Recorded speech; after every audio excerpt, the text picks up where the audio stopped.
The best actors don't take notes.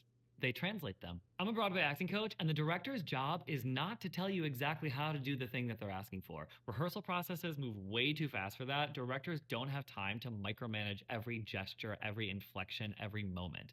So directors speak in shorthand. They tell you the destination, not the route. You'll hear notes like, can you make her more desperate? Can this feel more urgent? Let's make him more dangerous. Can you play this angrier? Well, those aren't really instructions, they're outcomes. And your job as the actor is to translate them into something playable. Because here's the problem. You can't actually play desperate. You can't play urgent or angry. Those are labels. You have to convert them into actions. One of my favorite tools is, how can I physically play this note? Because if the adjustment only exists in your head, the audience can't see it. The adjustment has to show up in your body. It has to look different and sound different. If the director gives you a note and the second pass looks exactly like the first pass, then you didn't really take the adjustment. Let's say a director says, can you make this angrier? Don't ask yourself how to feel angrier. Ask yourself, what would I see an angry person doing? Maybe they interrupt. Maybe they invade someone's space. Maybe they clench their fists. Maybe they refuse to listen.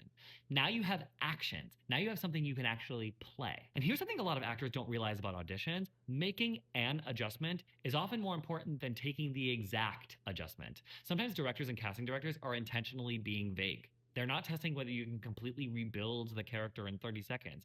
They're testing whether you're adjustable. Can you pivot? Can you play? Can you try something different? That's why I always tell actors, take the adjustment 150%.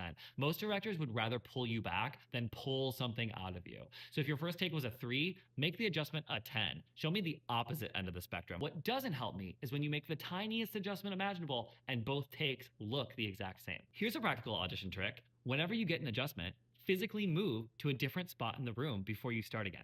If you begin from a different place, the next pass will look different no matter what. Your body has new possibilities. Your relationship to the room changes. Everything starts to shift. Now, can you clarify a note? Absolutely. If the director says, make her more frazzled, you could say, more frazzled, and give them a chance to elaborate. What I would avoid is asking the director to build the bridge for you. How should I do that? Do you mean physically? Do you mean vocally? What exactly do you want me to do?